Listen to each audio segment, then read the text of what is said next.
Bienvenue à tous les passionnés de Madrid Insider. N'oubliez pas de liker, commenter et vous abonner pour ne rien manquer de nos prochaines vidéos.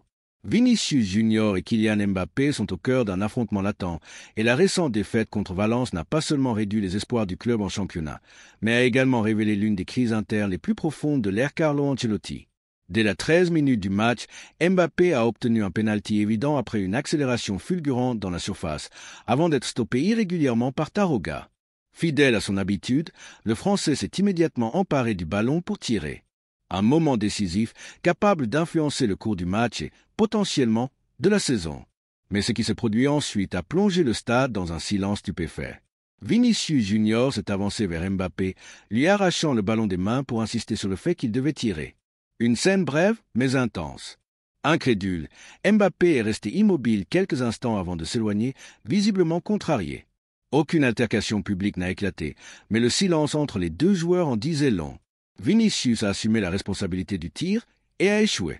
Son tir, trop faible, a été facilement arrêté. Une occasion en or gâchée contre un adversaire historique. Sur le banc, Ancelotti est resté impassible. Sur le terrain, Mbappé n'a pas caché sa frustration et l'ambiance dans le stade a radicalement changé. L'échec de Vinicius n'était pas seulement une erreur technique. Il a impacté l'équipe sur le plan émotionnel, tactique et a aussi ébranlé la confiance des supporters, déjà inquiets face aux récentes décisions du staff. En coulisses, la hiérarchie des tireurs de pénalty avait été remise en question, et après cet échec et cette attitude jugée individualiste, la patience du public a atteint ses limites. Certains supporters ont qualifié l'attitude de Vinicius d'égoïste, estimant qu'il avait ignoré la hiérarchie de l'équipe et manqué de respect à un joueur reconnu pour son sang-froid et son expérience dans ce type de situation. D'autres vont plus loin, suggérant que le Brésilien semble plus préoccupé par sa propre image que par l'intérêt du collectif. Les critiques ne se sont pas arrêtées là. De nombreux observateurs rappellent que Vinicius a récemment montré une tendance à privilégier les actions individuelles, oubliant parfois ses coéquipiers et réagissant négativement lorsqu'il n'est pas servi. Cette attitude a alimenté un véritable débat sur les réseaux sociaux, divisant les supporters entre ceux qui continuent à le défendre et ceux qui estiment qu'il ne devrait plus être intouchable dans l'équipe. Dans le vestiaire, la tension était palpable après la rencontre. Selon des sources proches du club, Mbappé n'a pas adressé un mot à Vinicius après le coup de sifflet final. L'atmosphère était froide, pesante. En conférence de presse, Ancelotti a tenté d'apaiser les tensions, mais son expression parlait d'elle-même. Le Real Madrid traverse une période délicate et cette défaite a révélé des tensions internes qui couvaient depuis des semaines. La suspension d'Ancelotti pour accumulation de cartons jaunes ne fait qu'ajouter à la crise.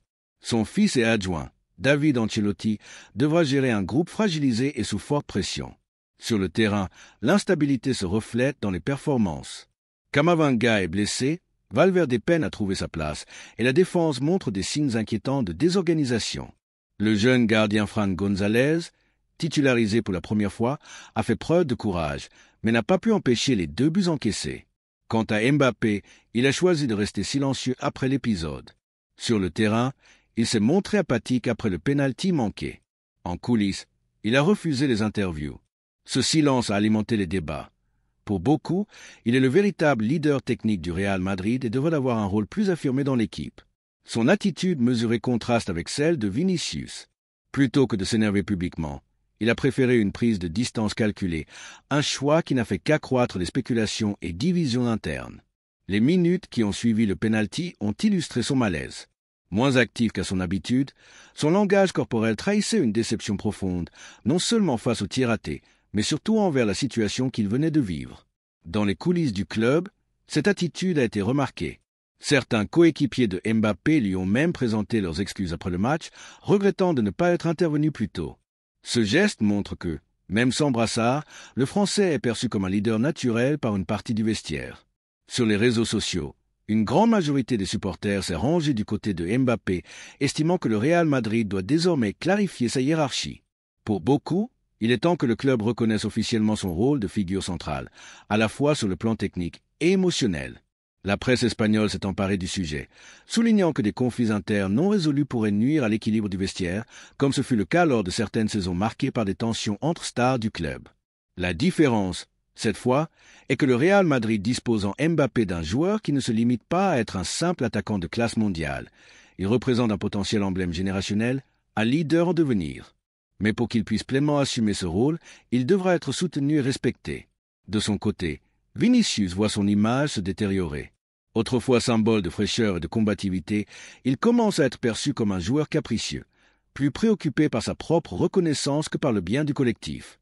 Son insistance à tirer le pénalty contre Valence est interprétée non comme un acte de courage, mais comme une manifestation d'orgueil. Cette crise ne s'est pas créée en un jour. Depuis plusieurs matchs, son attitude a été critiquée. Trop d'énervement envers les arbitres, trop d'impatience lorsqu'il n'a pas le ballon, trop de conflits inutiles avec ses adversaires.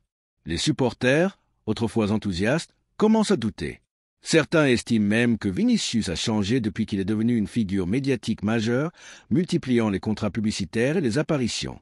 Son implication tactique semble avoir diminué et ses décisions sur le terrain paraissent parfois motivées par l'envie de briller individuellement plutôt que de faire gagner l'équipe. Ses statistiques en berne cette saison ne l'aident pas non plus. Malgré ses contributions offensives, son taux de conversion a chuté et ses performances sont jugées en dessous des attentes pour un joueur de son calibre. En interne, certains membres du vestiaire se montreraient de plus en plus réservés à son égard, lassés par son comportement. Même les vétérans du club prennent de la distance, une situation qui pourrait devenir explosive si elle n'est pas rapidement maîtrisée. Le Real Madrid est à un tournant. Soit il parvient à rétablir une hiérarchie claire et une unité au sein du groupe, soit cette crise risque d'avoir des conséquences bien au-delà de cette saison. Car au-delà des individualités, une chose reste certaine, le Real Madrid a toujours été plus grand que n'importe lequel de ses joueurs.